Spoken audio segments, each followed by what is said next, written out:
fil de cuivre émaillé. Et ça sert à faire des bobines. Nous pensons que s'il n'y a pas assez de spire, alors l'éolienne va tourner, ne va pas produire d'électricité. Ça c'est 3. 3. Allez, on compte ensemble. 4. Non, il faut compter quand c'est le bon moment. 4. Quand elle est en haut là, quand elle arrive là. 4 donc. 5. Non. 6. C'est la folle. 17. Faites pas les demi, faites 18. 19 là, on est à 19. Attention, il faut faire comme il faut. Hein.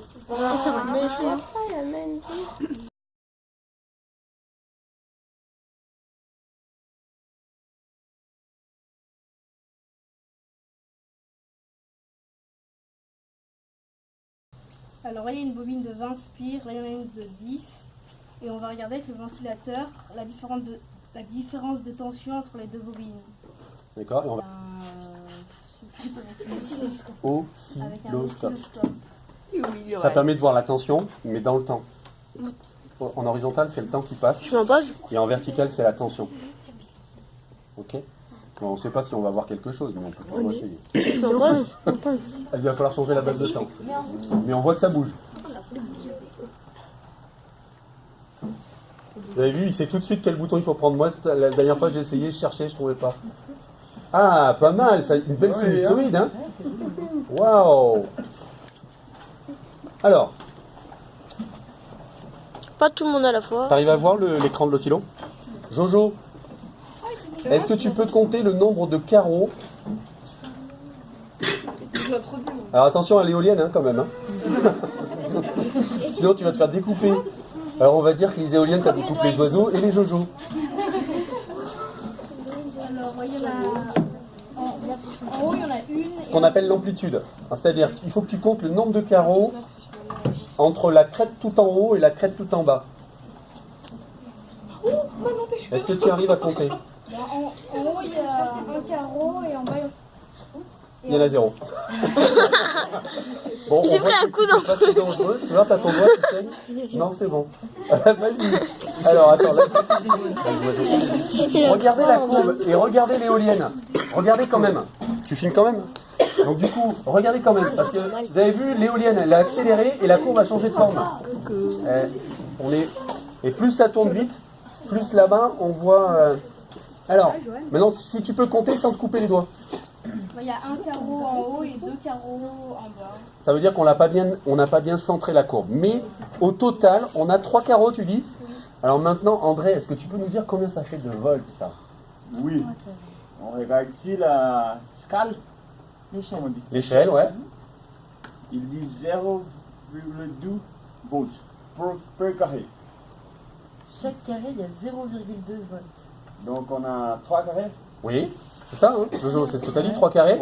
0,2 par carreau, donc ça fait 0,6 volts. On pourrait presque commencer à utiliser les diodes, là. C'est bon? Bravo. Donc ça peut fonctionner comme ça. Champagne. Champollion, ouais. Alors. On se regarde, mon chéri. Hein. C'est quoi cette classe?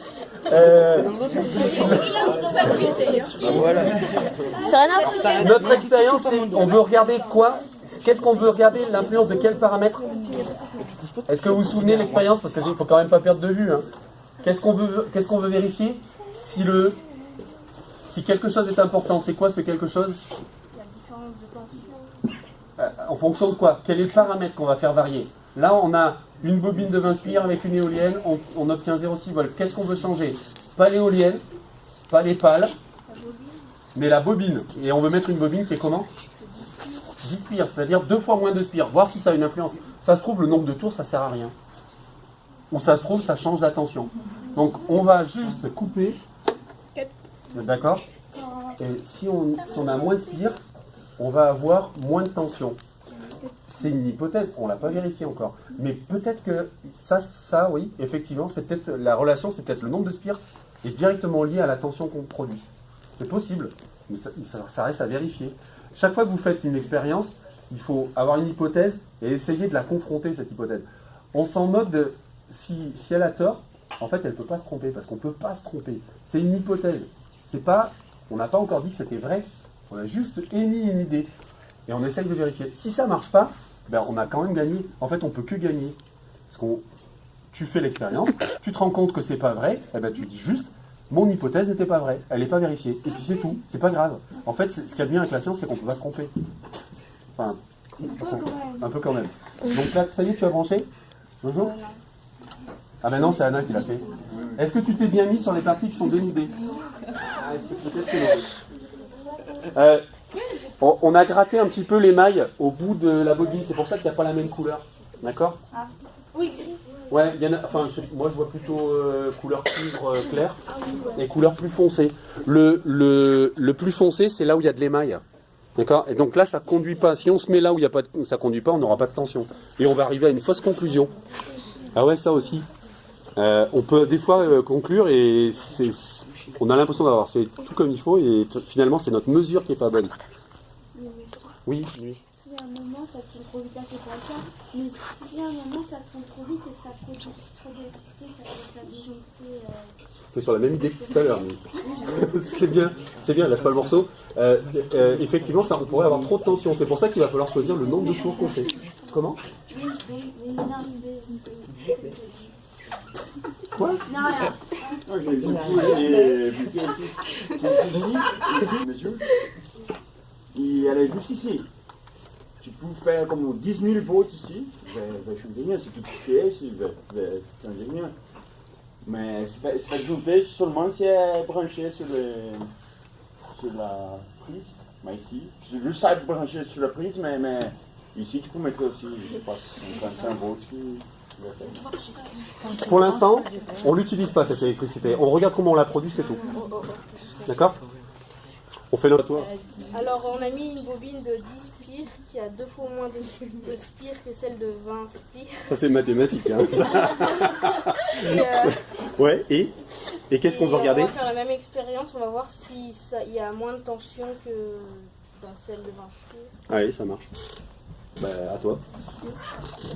T'as ton assistante qui a démarré l'éolienne. Qui a démarré le ventilateur. Alors, on est comme tout à l'heure, vous voyez, ça prend petit à petit de la vitesse. On va regarder. On n'a rien changé au réglage. T'as changé? Non, t'as pas changé. On n'a rien changé au réglage. Et alors là, maintenant, est-ce que... On va attendre encore un petit peu. Mets tes cheveux, Joanne, comme tout à l'heure. Les doigts, mets les doigts. Ça t'a fait mal en fait? En fait, ça fait pareil. Mets tes cheveux, Mandy, dedans, tu vois. T'arrives à avoir 1,5 à peu près?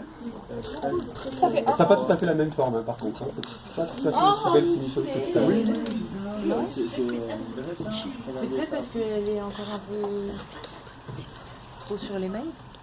C'est pas. Mais apparemment, qu'est-ce que vous pouvez me dire sur l'amplitude, c'est-à-dire la hauteur de la courbe? Elle va du plus haut au plus bas, elle fait combien? Tu dis combien, Jojo? 1,5. Donc, par rapport à tout à l'heure, c'était combien? Il n'y a pas un lien entre les deux là? 2 fois plus. On a 2 fois moins de spires. C'est ce qu'on a appris. Et 2 fois Quoi? plus. C'est un peu ce qu'on a appris. C'est-à-dire, qu'est-ce que vous avez appris? Ah, la proportionnalité en maths. Donc là, on a 2 fois moins de spires et on se retrouve avec 2 fois moins de tension. C'est proportionnel. Ça veut dire que la tension, elle est proportionnelle au nombre de spires, de ce qu'on voit. Ça reste à confirmer si c'était... Il faudrait qu'on fasse un peu plus d'expérience, mais ce qu'on semble voir là comme relation, c'est que la tension, elle est directement proportionnelle au nombre de spires. Ça n'empêche que ça, dans nos expériences, dans notre carnet d'expérience, là, eh ben, par rapport à ce que vous aviez dit, bah voilà, ça semble vérifier ce que vous aviez dit comme hypothèse. Minel, Wood. Mais c'est toujours bien de vérifier son hypothèse. On ne peut pas rester que sur des intuitions, même si on est une fille, on a des bonnes intuitions là, mais il faut vérifier après. Bah c'est pas mal, hein.